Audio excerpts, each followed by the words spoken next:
Estamos retornando a nossa live, porque mais uma vez o Instagram ele derruba a nossas lives quando completa uma hora. Mas a gente vai continuar com o nosso bate-papo com a nossa convidada, a doutora Débora Vilar. Tá? Vou só convidá-la para a gente poder responder algumas perguntas e terminar o assunto.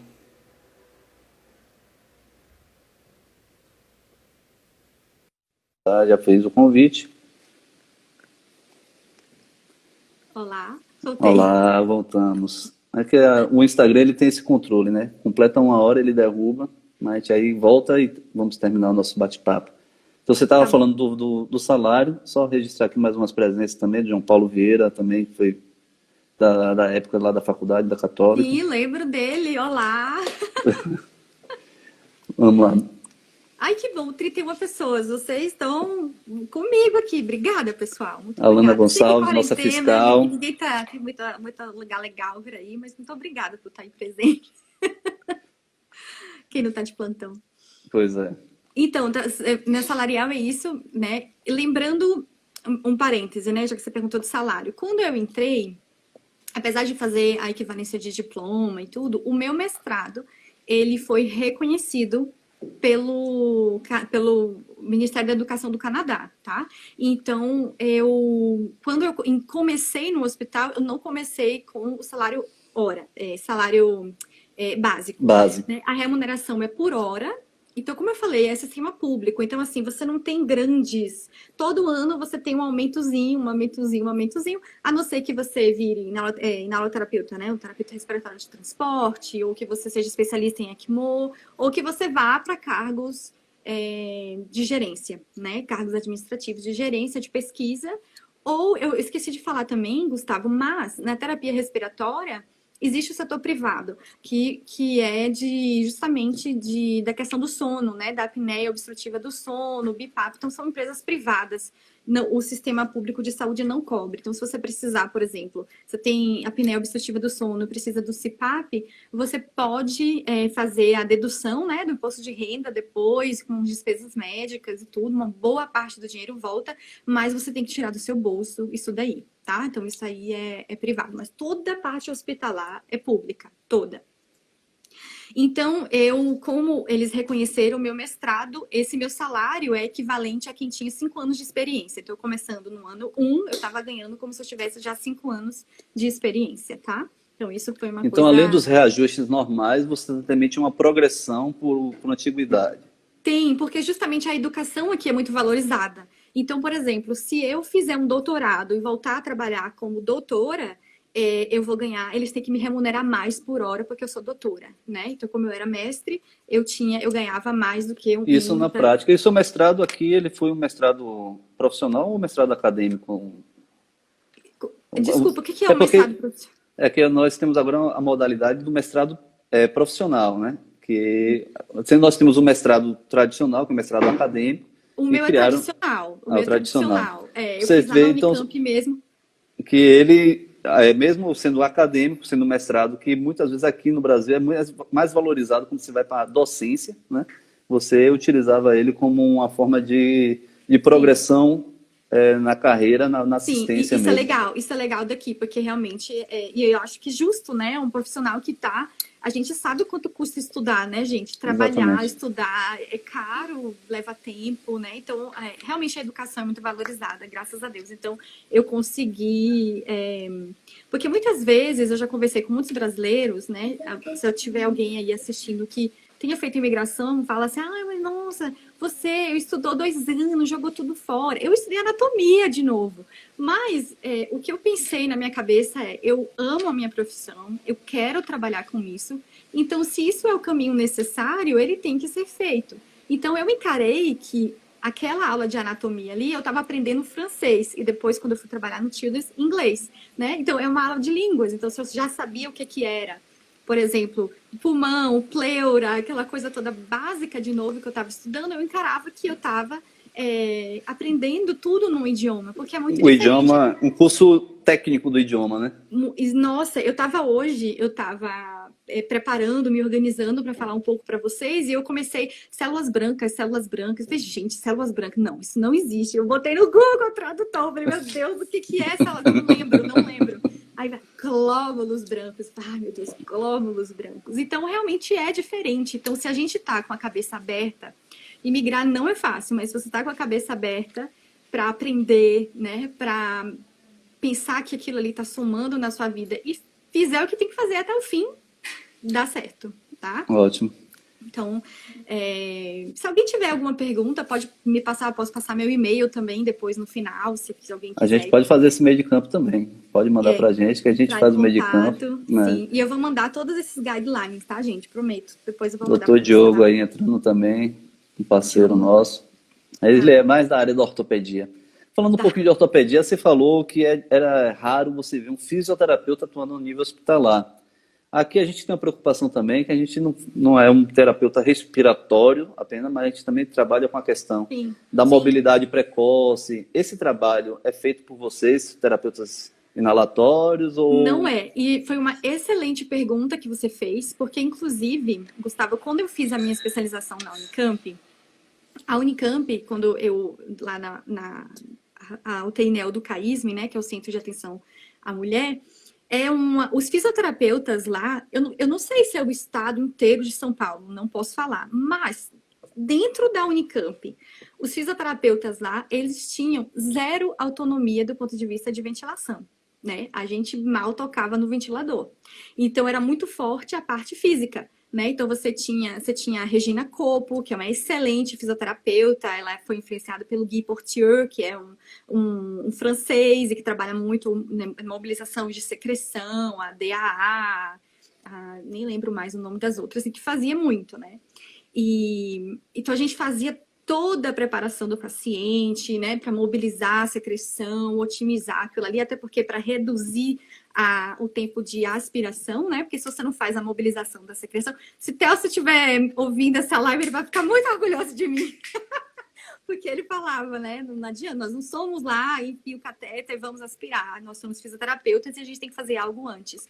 Então, a gente sabe que a gente mobilizando a secreção, otimizando a ventilação antes da aspiração dita, você vai entrar muito menos vezes, né? Então, você vai evitar dessaturações dos pacientes, hipoxemia, que no meu mestrado, a gente viu sim que os pacientes que não eram bem preparados, eles tinham muito mais hipoxemia do que os pacientes que não eram posicionados adequadamente também. E, além disso, infecção, né? Cada vez que você entra, a gente não me lembro, não tinha sistema fechado de aspiração. Isso eu queria te perguntar também, porque aqui no Canadá é muito forte, assim, rarissimamente, quase 0 vezes, você vai entrar num paciente entubado, em terapia intensiva, que não tenha um sistema fechado de aspiração, principalmente agora na questão da pandemia. Né? Isso é uma preocupação nossa, porque assim, não é uma cultura ainda, a gente ainda utiliza muito a desconexão do paciente da ventilação mecânica para realizar a terapia de higiene brônquica. Naturalmente, na questão da pandemia em si, que tem todo outro protocolo, o protocolo de intubação e extubação é totalmente diferente, né? Você hoje utiliza o próprio tubo clampeado, você fazer a extubação do paciente, né? Então, mudou-se um pouco esse manejo e estamos priorizando, sim, o sistema fechado de aspiração. Né? Ainda, como os EPIs também estavam faltando, existem algumas unidades que estavam tendo uma carência do equipamento de aspiração fechado, mas que já está sendo providenciado e a gente, enquanto conselho, a gente está muito vigilante nesse sentido. Os profissionais têm entrado em contato com a gente, denunciado a falta da estrutura mínima de atendimento. E temos procurado o Ministério Público do Estado, o Ministério Público do Trabalho, para garantir essas condições de trabalho, né? E a gente tem dado essa atenção. Então, hoje, a nossa prioridade é todos os equipamentos de proteção, né? E a utilização do sistema fechado de aspiração. Pois é. Então, essa parte física, né, de mobilizações de secreção, principalmente, é uma coisa que eu sinto falta aqui. Que eu não tenho, e como terapeuta profissional, não é uma coisa que eu aprendo, e é uma coisa que eu não faço, mesmo sabendo que eu iria fazer bem para o paciente, porque, como eu falei, a profissão, ela é regida, tem exatamente o que deve ser feito, até eu posso ser punida se algo acontece com aquele paciente, e então eu não faço. É uma coisa que eu sim sinto falta. A gente tem aqui avançado, inclusive, para eletroestimular a musculatura esquelética, para evitar a perda, né? Pacientes que estão muito tempo sedados na ventilação mecânica, a gente faz a eletroestimulação para evitar a perda de tônus, perda de força muscular, a mobilização, a retirada do paciente precocemente do leito. Então, a gente tem, eu particularmente, você sabe que minha militância também é na fisioterapia intensiva, desde a nossa graduação a gente já caminhou por esse Desde lado. a Paiva. Exatamente. Então, a gente tem, há um tempo atrás, as pessoas focavam muito nessa questão do ventilador, e a gente hoje, vamos ampliar nossos horizontes. A gente tem, nós somos profissionais que temos um leque de terapêuticas a serem colocadas em prática na terapia intensiva que as pessoas muitas vezes desconhecem. A mobilidade do paciente, né? Inclusive, por exemplo, na NEL, a gente faz muito de mesmo pacientes. Eu já peguei, o primeiro dia me dá tremor até hoje quando eu penso, mas eu estava com um pacientezinho micro em ventilação de alta frequência, né? E quem mexe com alta frequência sabe que a coisa é grave, e tinha uma mãe que esse bebê já tinha mais de 2 meses de vida na UTI, tinha sido um prematurinho de 23, 24 semanas, bem pequenininho, e a mãe nunca tinha pego esse bebê no colo, nunca. E aí, na época eu estava em treinamento até, né, e eu rezei para Deus que desse certo para não perder a minha vaga, né. E aí, a terapeuta respiratória que estava me treinando, ela falou, Débora, hoje a gente vai pegar esse paciente e vou colocar no colo da mãe. Essa mãe precisa pegar esse bebê. Ele já tem mais de 2 meses. Então, entra muito mais a questão emocional de você pensar naquela mãe e no bebê também que precisa da mãe. Muito mais, porque do ponto de vista ventilatório, você não ia tirar um paciente de alta frequência do leito, né? E a gente fez isso. Então, assim, foi bem, com certeza, numa época de pandemia, isso não seria feito, porque precisou de muitos profissionais, né, para estar ali, porque não pode desconectar, não pode estubar, então, né, tem a enfermeira, que aumentou um pouco a sedação, para o bebezinho ficar quietinho, enfim. Mas isso foi uma coisa que me deixou muito feliz, assim, eu derramava lágrimas de emoção, porque a mãe chorava, emocionada, né, então você imagina, você é pai, você tem um filho, que o filho está mais de 2 meses na UTI e nunca foi carregado, né? E a gente sabe o quanto que pele a pele é importante. Mas, enfim, não vou entrar muito em neonatologia, não. Vamos voltar para o Covid. Pro nosso, né? Então, como eu falei, tem essa questão da AVNI que não é recomendada, então, e eles estimulam que você faça uma intubação precoce e proativa, planejada, que vai ter provavelmente muito mais sucesso, né? As chances desse paciente evoluir são muito maiores. Então, eu achei muito parecida com o guideline como eu falei, da Sociedade Paulista de Terapia Intensiva, que eu acredito que deva ser a mesma da Sobrafi. Então, eu vou falar muito rapidamente, porque vocês com certeza sabem, mas é a questão do planejamento, né? Então, de estratégias de prevenção de infecção, de que a pessoa com mais experiência seja a pessoa eleita à intubação, a gente quer que seja de primeira, não que você, nos outros pacientes, você queira tentar 2, 3 vezes, mas como eu falei, os hospitais aqui, muitos são hospitais escola, e que as pessoas precisam aprender, né? Mas não numa situação de pandemia. Então, a pessoa mais experiente da equipe é quem vai fazer a intubação, tá? A gente está querendo que de primeira ela seja de sucesso. Reduzir o número de pessoas na sala. Então, normalmente, quando acontece um paciente se deteriora na UTI, você tem intubação, a gente termina tendo um pouquinho ali de excesso de pessoas ao redor do leito, né? Então, você tem normalmente mais de uma enfermeira, mais de um terapeuta respiratório, você tem um médico, você tem um residente, você tem um interno. Não, agora na pandemia, reduz. Então, você tem que ter um terapeuta respiratório para cuidar das vias aéreas. Não necessariamente ele vai intubar, mas ele que vai estar responsável pela pré-oxigenação, ventilação desse paciente, a instalação desse paciente no ventilador mecânico. É uma coisa que eu não falei, eu não lembro como é que funciona no Brasil, mas os ventiladores, eles são nossos. Eles ficam no nosso departamento de porta fechada, só os terapeutas respiratórios têm acesso a ele, tá? E ninguém toca no ventilador, não pode. Então, se, por exemplo, sair um resultado, a gente tem tudo online, né? Saiu o resultado da gasometria e o médico viu a gasometria antes de você, e ele já quer fazer uma mudança, um ajuste no parâmetro ventilatório, ele precisa ligar para você para que você vá lá e faça as mudanças, mesmo que ele que assine. Então, os parâmetros ventilatórios, ele é uma prescrição médica no sentido de assinatura. Você tem que ter uma assinatura de um médico para te respaldar, mas não é o médico que vai setar as coisas, simplesmente vai lá e mudar, né? E tem uma cooperação, eu não falei, né? Mas tem uma cooperação muito grande, eu acredito que os fisioterapeutas, principalmente na Bahia, porque eu me lembro por causa de Telso e de Pedro Moreira também, na UTI do Aliança, eles eram respeitadíssimos na UTI, que minha tia na época e meu tio eram médicos na Aliança que falavam super bem dele, então por isso que eu sei, não só o que ele falava na universidade, mas fora dela tem um respeito muito grande. Então esse respeito eu vejo aqui. E principalmente no paciente grave, principalmente as enfermeiras, é muito engraçado, elas não querem nem que você saia muito perto assim. Então, tinha as enfermeiras, elas falavam para mim, Débora, você vai estar aqui? Porque a gente faz obrigatoriamente visita a cada 2 horas, né, do paciente ventilado, seja invasivo ou não. Mas, obviamente, se precisar, se tiver um paciente grave, você está ali próximo, né? E elas sempre falam, então, por exemplo, quando elas têm que dar o banho do paciente, quando elas querem qualquer coisa, elas querem que você esteja perto. Então, realmente eu acho que tem também aí, né, esse tipo de... Aqui na Bahia a gente tem uma liberdade maior, né? Você falou do que na sua experiência na Unicamp foi contrária. Aqui nós temos um domínio muito maior da ventilação mecânica, né? Temos algumas experiências, inclusive, de médicos recebendo o paciente necessitando da ventilação mecânica, o fisioterapeuta saiu para fazer um atendimento externo. Quando retorna, está o médico lá ambulando porque não conseguia colocar os parâmetros ventilatórios iniciais. Sim.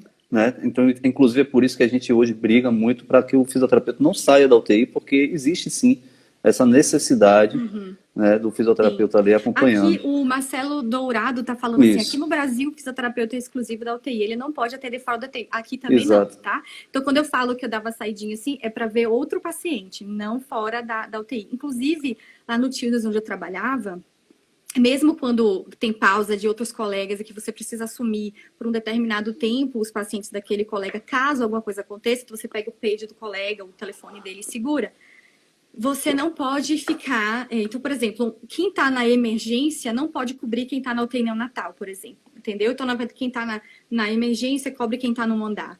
Quem está no berçário, como eu falei, na sala de parto, não pode sair da UTI neonatal. De preferência, que nem atenda pacientes neonatal que estão em isolamento. Então, quem está na sala de parto é exclusivo da sala de parto. Se precisar, pode ajudar no outro paciente, mas que não tenha nenhum tipo de precaução, tá? Então, tem esse tipo de... Essa norma da Anvisa que Marcelo fala, inclusive, ela foi criada, e o seu artigo 1º já diz que ela existe para proteção do paciente, por conta dessa contaminação cruzada. Né? Você sair para fazer um atendimento, você pode estar ou levando ou trazendo micro-organismos que podem fazer a contaminação cruzada e colocar em risco a evolução desse paciente. Né? Então, a gente tem feito uma fiscalização assim, bem intensiva nesse sentido, no cumprimento dessa norma, que é a RDC7 da Anvisa, sobre a questão da fisioterapia exclusiva. Quem está na UTI é para ficar na UTI.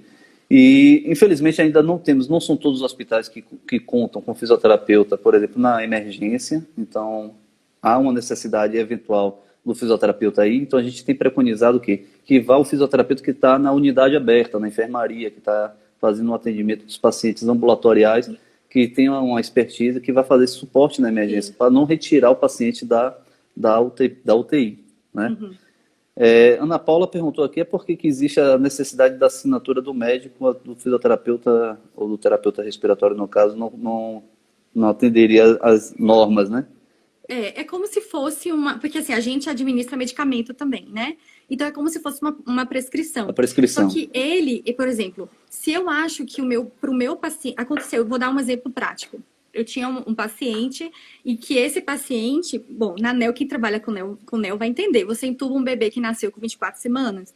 Quando ele tem 27, 28, 29, 30 semanas, ele cresceu, tá? O bebê cresceu, ganhou peso, então o tubo começa a ficar pequeno e você começa a ter muitas... leaks de escapes. Muito escape, né? A gente não tem o cuff. balonete? O balonete, o cuff. o balonete. Então, você tem muito escape, né? E tinha no meu plantão, esse meu paciente estava sendo ventilado a volume. Então, toda hora o ventilador estava dando pressão alta, pressão alta, pressão alta, pressão alta, mas por causa da leak, aquela pressão não era a pressão verdadeira que estava no pulmão, né, daquele paciente. E aí eu sugeri para ela que que não era o modo adequado de ventilação, que iria ser melhor a gente fazer pressão controlada, porque ela não queria, por questões médicas do paciente, ela não queria fazer a troca do tubo.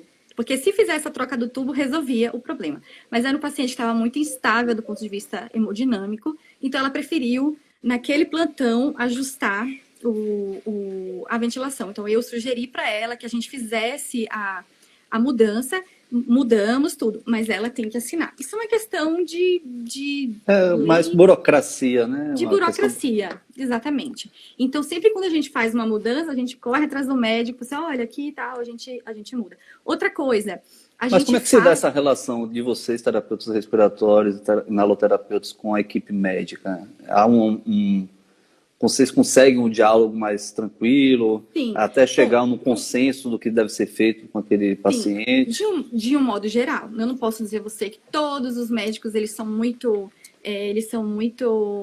pró-inaloterapeutas, claro que não. Você tem médicos que simplesmente quer falar para você tal modo, com tal volume, com tal pressão, acabou a frequência respiratória disso, daquilo. Existe sim esse tipo de pessoa. Tem médicos que são super pró-equipe, de um modo geral, né? Que tem muito respeito pelas enfermeiras e pelos terapeutas respiratórios. Inclusive, um dos chefes da UTI que eu trabalhei, ele era o segundo maior chefe da UTI, é um brasileiro. É um brasileiro de São Paulo, se não me engano, que é o Dr. Guilherme. Então, ele era um médico muito pró-inaloterapeuta. Então, quando eu cheguei, que eu entrei na equipe, os meus colegas foram, olha, essa aqui, olha, ela, a nova inaloterapeuta da equipe, ela é brasileira. E aí, ele veio falar português comigo, a gente conversava, foi muito legal.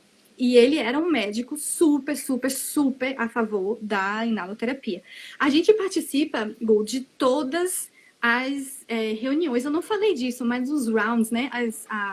Passagem de plantão. As visitas. Não, as visitas. Quando você começa o plantão, né? Você está lá cuidando dos seus pacientes, tem uma hora marcada para visita em cada shift de 8 horas. Então, você tem obrigação de estar presente nisso daí. Então, quando você chega num paciente para fazer a visita, você tem a enfermeira, você tem a nutricionista para falar da parte nutricional, você tem o terapeuta respiratório para falar da respiração, você tem o residente ou o interno para falar, né, de todas as questões médicas, e você tem a enfermeira para falar como que tá aquele paciente, medicação, tá. Então, isso é muito legal, eu me senti extremamente respeitada. Claro que isso daí vem também, são dois lados, né? Vem também com muita responsabilidade. Você tem que saber o que você está falando, você tem que saber avaliar o seu paciente desde o momento que você chega e olha para o seu paciente, né? Você olha para o seu respirador, para o seu tubo, ele está bem posicionado, né? Então, tudo, a anamnese completa, a avaliação completa. Então, eu acho que o respeito do profissional vem com a responsabilidade, né? Com certeza. Toda grande... O poder também traz a responsabilidade, né? É uma coisa que eu venho batendo nessa tecla há algum tempo aqui, dialogando com alguns colegas nossos, que a gente sempre briga pela autonomia da fisioterapia, por assumir responsabilidades. Então, quando chega em momentos decisivos como esse da pandemia, a gente tem que mostrar nosso valor. O respeito a gente vai conquistar demonstrando o nosso preparo para estar ali, ocupando aquele lugar, a importância de estarmos ali, porque nós somos indispensáveis nessa equipe. Então, existe todo um processo para a gente conquistar esse espaço, se consolidar nessa equipe e conseguir evoluir, nesse sentido. Inclusive raio-x, né? A gente tinha o raio-x do paciente, os exames do paciente, então tá todo mundo ali discutindo. Então, inevitavelmente, você aprende muito, né? Você amadurece muito como profissional e você cria vínculo com os outros colegas.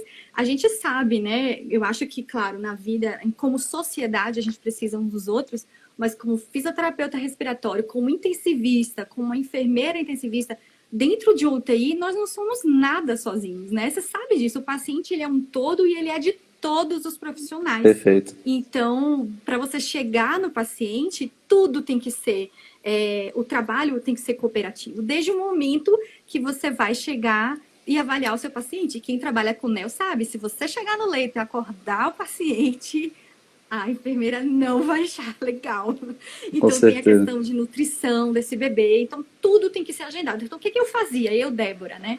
Eu começava o meu plantão, eu ia ver os meus pacientes. A primeira coisa que eu perguntava para as enfermeiras, claro, né? Se o paciente tivesse estável, se precisasse imediatamente de intervenção, lógico, sem titubear, você tem que intervir. Mas quando não precisava, eu questionava as enfermeiras. Que horas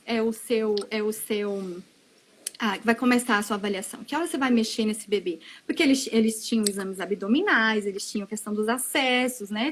As enfermeiras têm toda aquelas coisas que elas têm que fazer. Então, eu adequava junto com a enfermeira o horário que a gente ia abordar o paciente. Porque, claro, em primeiro lugar, vem o bem-estar do paciente, né?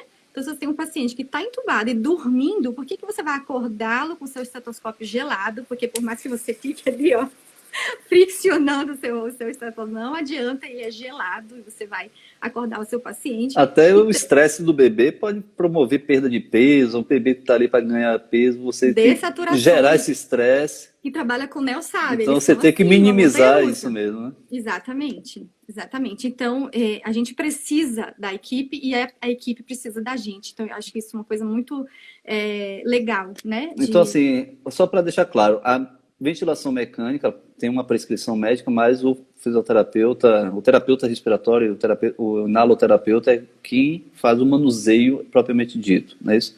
Totalmente. Outra equipe não mete mão da ventilação mecânica. Não, não sabe nem ligar o ventilador na tomada. Pois é, eu só queria pontuar isso porque recentemente o Conselho Federal de Enfermagem publicou uma resolução que fala sobre a habilidade do enfermeiro para manusear o ventilador mecânico. Isso gerou uma polêmica grande na nossa categoria. Eu falei, mas a gente vai perder espaço. Eu falei, olha, primeiro, um Conselho Federal, ele normatiza para dentro da profissão. Ele não pode tornar, por exemplo, um ato com uma ventilação mecânica privativo de ninguém, porque não é. Né? Nem da fisioterapia, que hoje nós somos os profissionais que ventilamos melhor os pacientes na terapia intensiva, pela toda a expertise, toda a bagagem que a gente traz. Né? São anos e anos de aprimoramento científico, publicações, estudos. Então, hoje a fisioterapeuta é quem tem mão para fazer essa ventilação mecânica de pacientes críticos. Né? Então, elas não vão dizer que a ventilação mecânica é privativa ou não é. E outra coisa, assim, você fisioterapeuta, você mostrando a sua capacidade, fazendo o seu trabalho bem feito, não há necessidade de temor de perder esse espaço. Ninguém ganha espaço em lugar nenhum de forma positiva por uma resolução, alguma coisa. A gente conquistou esse espaço e nós estamos hoje na terapia intensiva porque nós mostramos o nosso valor. Né? Essa resolução da Anvisa, que a gente citou mais cedo, ela diz que tem que ter o fisioterapeuta por, no mínimo, 18 horas na UTI, né, nos 3 turnos. A gente já tem projeto de lei... 24 horas. 24 a gente tem um projeto de lei tramitando agora em Brasília, que essa semana foi aprovada a urgência, até por esse período da pandemia, de tornar obrigatória a presença do fisioterapeuta pelas 24 horas na UTI. Com certeza. Né? E já existem artigos publicados que o fisioterapeuta na terapia intensiva, ele reduz o tempo de internamento da terapia intensiva, reduz o tempo de ventilação mecânica, reduz o risco de morbimortalidade, reintroduz esse indivíduo no pós-alta, novamente nas suas atividades diárias, econômicas, no trabalho. Então, existe toda uma coisa de benefício que nós trazemos com o nosso trabalho. Então, a gente precisa focar. Né? Ficar preocupado com a norma do Conselho de Enfermagem é perda de tempo. Nós precisamos ter foco no nosso trabalho, na nossa importância e mostrar para que a gente está aqui. Né? Só registrar aqui, doutora... Mais do que nunca, eu acho que agora, numa pandemia, mais do que nunca, é importante o trabalho em equipe e o respeito, né, pelas pessoas, porque a gente precisa também dos outros. E só falando rapidamente em relação à enfermagem, na UTI onde eu trabalhei, o único botão que elas poderiam tocar, que elas eram... Todo mundo, na verdade, né? Poderia tocar, seria o de FiO2. Então, o paciente está desaturando, não vai ligar para que a gente veja. Porque, assim, a UTI que eu tô falando, a UTI neonatal especificamente, ela tinha 56 leitos. É gigante. Então, às vezes, você tava em do outro lado da 2 unidade. corredores para baixo. Então, elas têm que ligar, né? Ligar porque o interfone geral é só realmente se tiver uma parada, né? Que aqui é código rosa dentro da ANEL. Uma parada cardiorrespiratória. Mas se não, liga e você vem correndo. Então, quando, por um acaso, se o paciente desaturar, tiver uma dessaturação importante e não aceitável, você sabe, neonatal, a gente não quer ficar aumentando FiO2, ela pode sim mexer na FiO2, mas ela tem obrigação imediata de ligar e nos comunicar. E não pode ficar nesse ioiô, aumenta, diminui, porque a gente sabe que os efeitos lesivos hoje dessa A toxicidade, né? variação, próprio... né, da fração, não só da toxicidade do oxigênio, mas da variação da FiO2 também. Isso. Então, esse zigue-zague de sobe, levanta, sobe, diminui, sobe, diminui, sobe, diminui, é pior do que o que você está, seu objetivo. Só deixar registrado que a gente não está aqui para falar mal de categoria nenhuma. A gente sabe o valor da enfermagem, a gente tem que trabalhar de forma parceira. Claro, né? Inclusive minha irmã é enfermeira, tem o maior respeito pela enfermagem, não seria nada sem as enfermeiras. A terapia intensiva, ela precisa necessariamente da enfermagem. Exatamente. Né? Então, mas assim como eu não mexo nas bombas das enfermeiras, aquilo ali para mim é super intimidador. Exatamente. Eu falo pra elas, assim, às vezes elas falavam, né, pra mim, Débora, ai meu Deus, como é que você mexe no ventilador? Eu falei, Deus me livre, sou muito mais no ventilador do que a sua bomba. Então, é intimidador, dá mais acesso central, aquelas coisas ali, meu Deus do céu. Então, só para dizer para a doutora Fátima que ela pediu que a live ficar gravada, vai ficar gravada no nosso IGTV do Conselho. Doutor Glaucio, que é o presidente do Sinfito Bahia, do Sindicato da Fisioterapia e da Terapia Ocupacional aqui, falando da importância da passagem de plantão com essa equipe multidisciplinar. Né, que tem que ser valorizado, né? E aí, vamos lá. Bom, doutora Ana Paula falou que não é a área dela, mas está te parabenizando, viu, Débora? Muito obrigada. Ela disse que você fala com muita propriedade e segurança e está gostando bastante de ver aqui. Muito obrigada, fico muito feliz. Eu sou muito apaixonada pelo que eu faço. Obrigada. Bom, então, continuando, né, dos cuidados respiratórios específicos para COVID, a gente está falando de falamos de pacientes não intubados, né, da não recomendação do uso de ventilação não invasiva, inclusive pacientes que têm apneia obstrutiva do sono, se eles tiverem suspeita ou confirmação de COVID, não deve usar o CPAP. Você deve ligar para o pneumologista dele e ver como que vai arrumar a situação, mas não deve utilizar, a não ser que realmente ele precise daquilo ali e esteja em quartos individuais. Isolados, exatamente. E a intubação deve ser feita de portas fechadas. Então, um número reduzido de pessoas...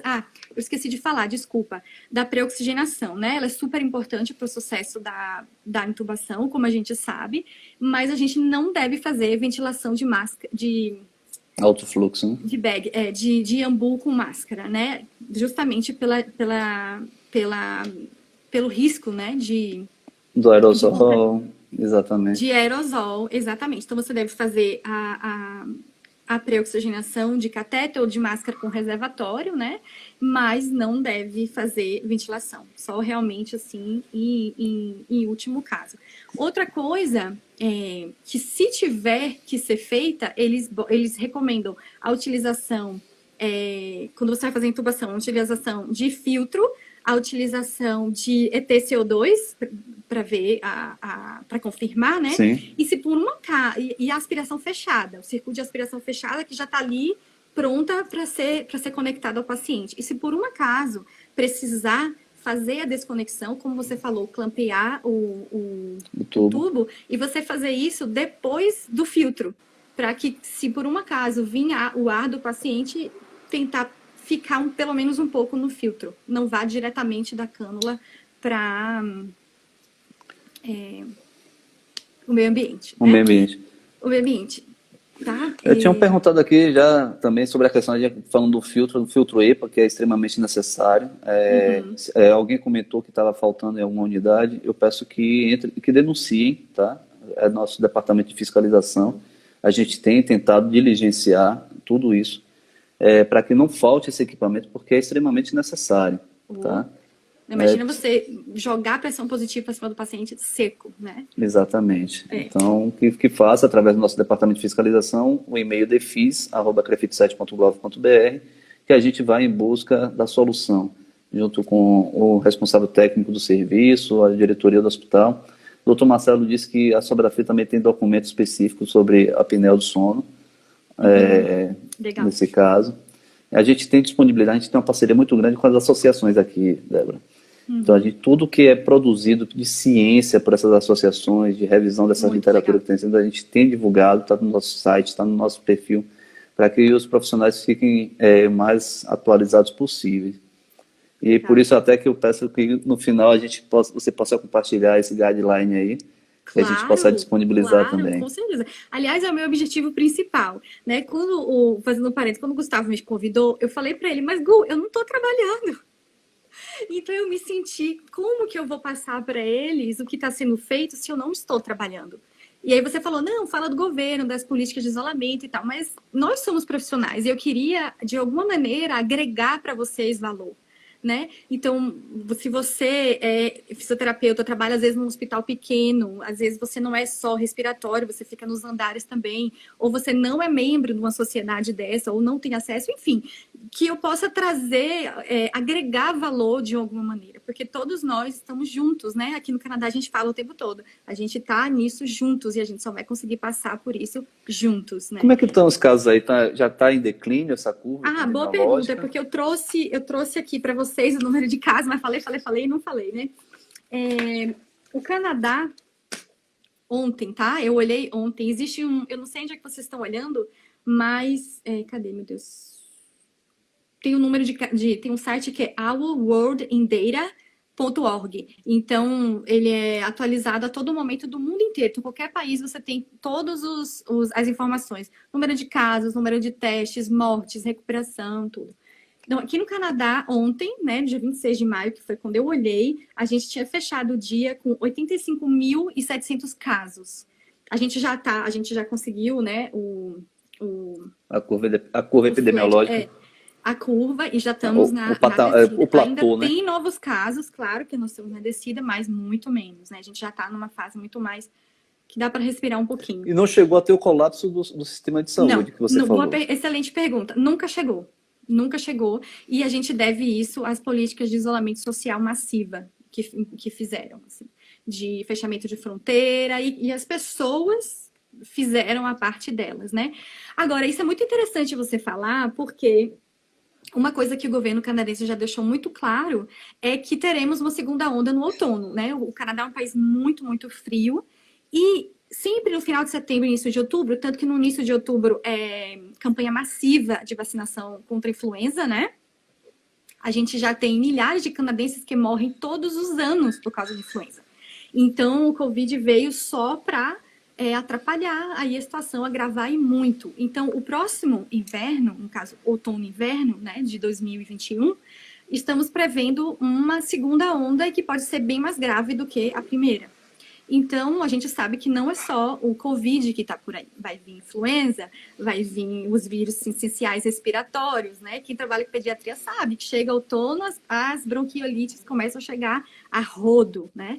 No hospital. Então, a gente já está prevendo uma segunda onda. Então, por isso que os governos estão comprando mais ventiladores, tentando recrutar mais profissionais. A província de Quebec, ela montou hospitais de campanha, porque de 85.700 casos que nós temos, 45 ou 47 mil está no Quebec. Então, assim, a metade dos casos estão lá. Né? E por que se deve isso? Lá no Quebec é muito comum, chamam os snowbirds. São pessoas que chegam no inverno, principalmente aposentados, e eles vão para a Flórida. Então, não aguentam ficar 6, 7 meses aqui no gelo, né? Então, certo eles, se eu pudesse também ia. E então estavam todos na Flórida e estourou a pandemia, eles não conseguiam voltar para casa, enfim, e muitos deles voltaram contaminados. Então já tivemos aí, em primeiro lugar, uma contaminação direta decorrente de viagem e depois contaminação em família e em comunidade, né? Pessoas que chegavam e veja bem, olha que interessante. Foi decretado logo na pandemia, quando o Canadá falou, vem para casa que nós vamos fechar as fronteiras, ninguém mais sai, só entra e voltando para casa. E falaram, quando você chegar, você precisa ficar 40 dias de quarentena. Isso é obrigatório. Então, se eu chego de fora do Canadá, eu sou obrigada a ficar em um local provido pelo governo, um hospital, ou hotéis, eles estavam pegando hotéis também, hotéis que obviamente estavam vazios, porque ninguém está viajando, e transformando em alojamentos, ou na sua própria família. Então, por exemplo, se eu fui para o Brasil e eu tivesse chegado, minha família inteira teria que ficar em quarentena, porque eu estou com elas, né? E 14 dias. E eu posso pagar uma multa caríssima, pode chegar a $1 milhão. Então, uma coisa muito séria, mais 3 anos de prisão. Então, se você infringir a lei e sair de casa nesses 14 dias, você está ferrado. Então, mas o que aconteceu? Muitas pessoas logo no início, todo mundo ficou atordoado. Faltou papel higiênico no supermercado, faltou comida. As pessoas compraram como se não fosse haver amanhã, assim, né? E foi uma loucura. E não pense que no Canadá é tudo certinho, não, porque no início foi um horror. E aí, o que aconteceu? Essas pessoas chegaram, principalmente da Flórida ou de outros países. Nossa, eu vou ficar 14 dias de quarentena, não preciso ir ao supermercado. E desabasteceu tudo. Além de desabastecer tudo, contaminou, né? Porque quem chegou... Porque isso é um dos problemas do Covid que a gente não falou, mas todo mundo sabe. Você está contaminando muito antes de apresentar sintomas, se você apresentar sintomas, né? Então, você já está contaminando todo mundo, né? Então, é exponencial, tá? A coisa no Quebec meio que saiu de controle. Mas mesmo lá, eles usaram os hospitais de campanha, sim, eles usaram. Eu tenho uma amiga que trabalha no hospital e ela me confirmou essa informação. Mas mesmo lá, não chegou a faltar leito. Então, não tiveram que decidir quem vai viver, quem vai morrer, quem precisa de ventilador, quem não precisa de ventilador. Graças a Deus, não chegamos a esse ponto, mas lá a situação foi muito mais difícil. Tanto que eu recebi o e-mail da ordem de lá, né? Voltando. E para voltar. E outra coisa que eu ia falar também, essa enfermeira que trabalha no hospital em Montreal, chama Notre Dame Hospital, ela falou que nos andares, ela como enfermeira, ela tem uma N95 que ela pode usar por 4 horas, então se ela dá um shift de 8 horas, no início do plantão ela recebe 2 N95 e ela precisa justificar se ela quiser trocar, tem que estar suja, tem que estar molhada, né? Mas se não, ela tem uma N95 para 4 horas, a não ser que o paciente esteja em isolamento de contato, né? Da bactéria que ela C. difficile, eu não... Sim. Ser difícil, não sei. Se tiver essa... Multiresistente, essa bactéria, aí sim, tem que ser tudo, absolutamente tudo, tem que ser trocado do paciente. Toda vez que você vai lá, tem que usar tudo de novo. Tá? Já é uma diferença muito grande para aqui. Aqui, alguns hospitais estão exigindo que o fisioterapeuta utilize a mesma máscara N95 durante 21 dias. Esse reuso é extremamente delicado. O problema dessa pandemia, que pegou, obviamente, todo mundo de surpresa, é que não tem estudos falando se ela é efetiva depois de 21 dias, né? Eu não sei se existe comprovação científica para dizer quanto tempo, porque ela não foi feita para ser usada, né? Pelo menos, me corrija se eu estou errada, mas quando eu fiz o curso aqui de terapeuta respiratório, e até na Católica também, a gente aprende que é uma por paciente, não é isso? Isso. Então, já sairia Marcelo do ideal registra aí, aqui, né? que a Austrália já contabilizou só apenas 5 casos nas últimas 24 horas de Covid, já, então uma boa notícia. E a Agno, que está aqui nos prestigiando também. Né, por terem sido meus colegas de graduação e amigos, que estou feliz e orgulhoso pela paixão e entrega de vocês dois, demonstrando pela fisioterapia. Gratidão pela inspiração e exemplificação. Obrigado a você. E a Agno é uma pessoa também que é iluminada. Uma satisfação enorme, né? Ter Iagno nas nossas vidas, né? Muito. Passado a Silene Carla, nossa professora aqui também, já está faltando fentanil e se preparando para a falta de noradrenalina. Já estão pensando em alternativas. Complicadíssimo. Complicadíssimo, hein? Aqui também, fentanil é extremamente usado. Complicado. Só para fechar um pouquinho a intubação, eu gostaria muito, muito, muito de chegar na ventilação. Me perdoe. Vamos lá. Perdoe pelo tempo. Daqui a pouco também vai completar mais 1 hora, a gente tem que dar uma acelerada mesmo. Ai, meu Deus. Então tá bom. Só para terminar essa questão da intubação, como a gente falou da redução de infecção, uma coisa legal que estão fazendo onde eu trabalhei, que a minha colega me falou, não tá oficial no guideline, tá? Foi ela que me falou, então de repente é uma ideia para vocês que não estejam fazendo isso no trabalho, é fazer kits de intubação. Então, vai ter uma intubação, você leva apenas o kit de intubação. E aí, o carrinho lá, para vias aéreas difíceis, né, que tem o broncolaringoscópio e tal, fica do lado de fora e só entra se for extremamente necessário. Outra coisa que eu esqueci de falar também, mas que tá na Sobapi, no guideline deles também, o uso da laringoscopia, né? Justamente para você otimizar e você também não precisar chegar lá perto, na cara do paciente para visualizar. E você usa o videolaringoscópio e você aumenta as chances de você conseguir a intubação de primeira, né? Então, acho que isso é uma coisa legal também para falar. Bom, aí finalmente, um paciente que evolui, né, na insuficiência respiratória aguda, precisando ser intubado, ou você encoraja a intubação, justamente pelo que a gente já falou. Ele tem que estar bem sedado, paralisado, no primeiro momento, né? E você pode começar as estratégias de ventilação mecânica invasiva protetora. Então, normalmente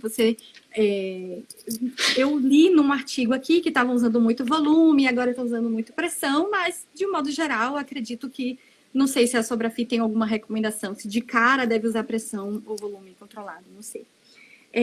Você deve visar um volume corrente de 4 a 8 ml por quilo de peso ideal. Isso é uma diferença que eu vi também. Na Sobrafi ele falava de 8 ml. Aqui já se tem um pouco mais de tolerância à hipercapnia, digamos assim. Você permite um volume corrente bem menor.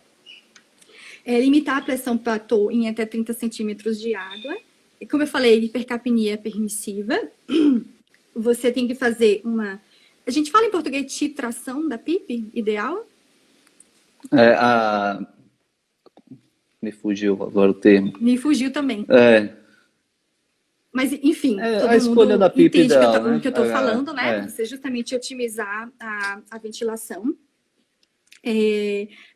Encoraja também o uso seletivo de manobras de recrutamento pulmonar, de acordo com a tolerância do paciente.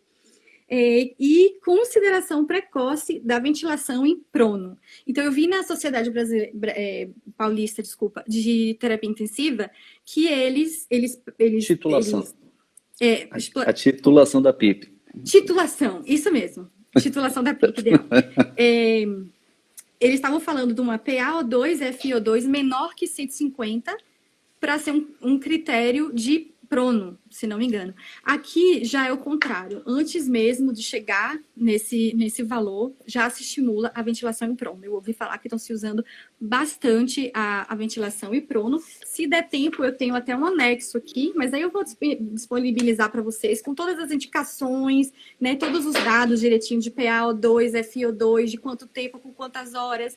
Tem que ser usado de 14 a 16 horas, no mínimo, por dia, e de 4 a 6 dias, que tem que ser feito no período do dia, porque pelo menos são 5 pessoas para virar o paciente. Então, de novo, você não quer desconectar, você não quer contaminar. Então, você sabe, não é fácil simplesmente você virar o paciente. Ainda mais eu acho que não vai dar tempo da gente falar, vai estar no apêndice. Um paciente adulto com 90 quilos, imagine você fazer a mudança para prono. O tempo todo, né? E não, você consegue fazer com 2 pessoas, né? Uma vai estabilizar o acesso venoso, o tubo, e a outra vai virar. Mas paciente adulto... Titulação da PIB. Muito bem, obrigada. E o Marcelo está dizendo que também aqui está sendo preconizada a prono por pelo menos 16 horas ao dia. Isso. Então, aqui é 14 a 16 horas por dia, de 3 a 4 dias, né? Então, digamos que você tentou todas essas estratégias, né? Recrutamento pulmonar, a ventilação protetora não está funcionando, a ventilação em prono também não está funcionando. Tem um númerozinho também lá no anexo mais específico. Mas, enfim, não está funcionando, o paciente está evoluindo com essa insuficiência respiratória, uma hipoxemia refratária grave. Aí vamos para o próximo passo. Então, quando você tem PaO2 e FiO2 menos de 150, já é recomendado a modos não convencionais de ventilação. Isso eu não vi na Sociedade Paulista de Terapia Intensiva. Seria legal se alguém pudesse, se o Marcelo, eu acho, né, pudesse nos responder em que momento ou se a Sobrafi recomenda ventilação não convencional. Então, um dos modos que eles recomendam é o APRV.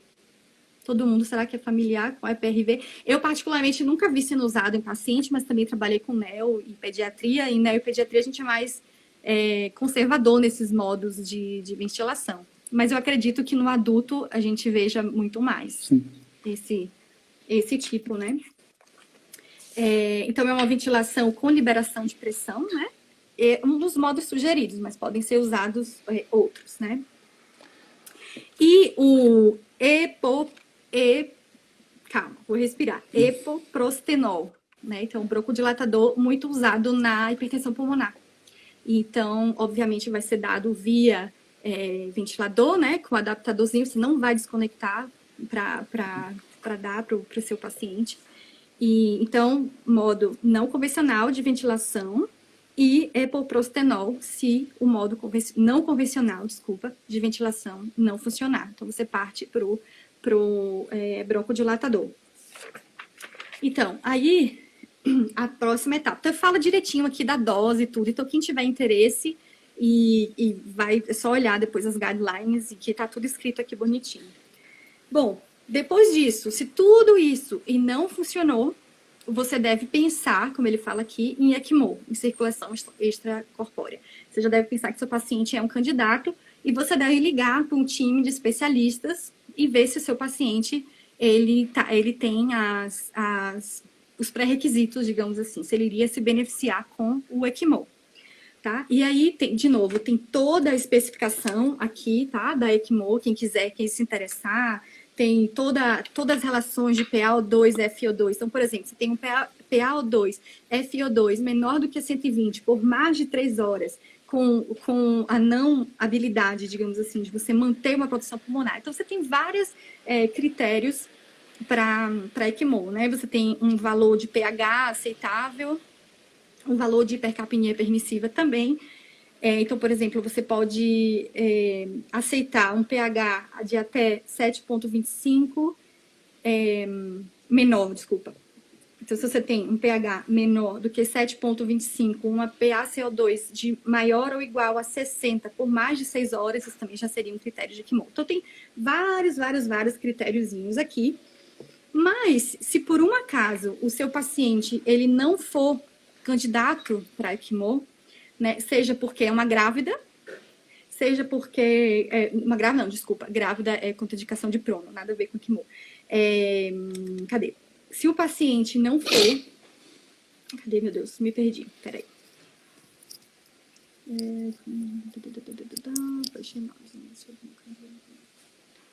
Então, se ele não é um candidato para ECMO e ainda assim você vai continuar a ventilação mecânica, você tem que ter aceitar, né, digamos assim, uma hipoxemia. Então, você vai aceitar uma saturação periférica de oxigênio de 85% a 90% com a PaO2 entre 50 e 60. Você vai visar uma hemoglobina maior do que 85 gramas por litro para maximizar o transporte, A circulação, né? De oxigênio. E isso eu também achei interessante, uma temperatura-alvo menor que 37,5, para você justamente reduzir a demanda de oxigênio. Então, tem aqueles colchões, né, gelados para fazer hipotermia. A hipotermia. Isso. É uma coisa que você não utiliza INEO de maneira alguma, porque ele já tem normalmente, né? Tem alguma coisa aqui, observando sempre... O drying pressure. Sim.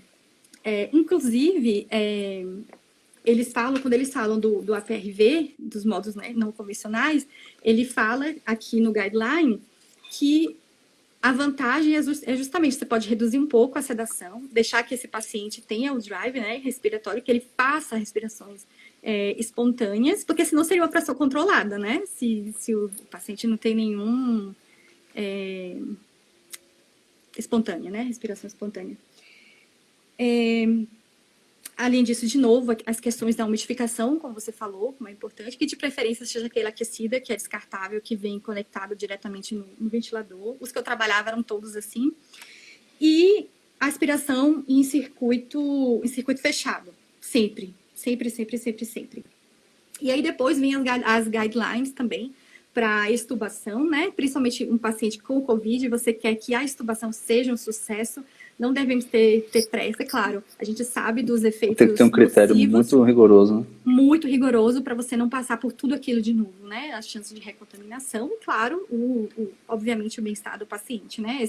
Esse insucesso e a volta para a ventilação. Um risco muito grande. Um risco muito grande. Então, você tem tudo isso aqui escrito. Eu vou mandar para vocês, tá? E eu acho que foi tudo. Acho que foi Ai, meu Deus, Muito mais do quantas que o horas? esperado, Débora. Muito obrigado por tudo. Como as pessoas comentaram aqui, esse bate-papo foi tão prazeroso, já vamos completar a segunda hora de bate-papo. Nossa, mãe. Mas é porque a gente, quando fala de uma coisa que a gente gosta, que a gente é apaixonado, e a gente dá para ver a paixão na sua fala, o tempo passa e a gente não sente, né? Então, lhe agradecer enormemente pela disponibilidade. Ah, muito obrigada. Matando a saudade, mesmo que seja através da tela do Sim. celular. E eu te agradeço também a oportunidade, né? Não só estar aqui representando os terapeutas respiratórios do Canadá, representando também o nosso Brasil, né? Porque eu estou aqui como brasileira.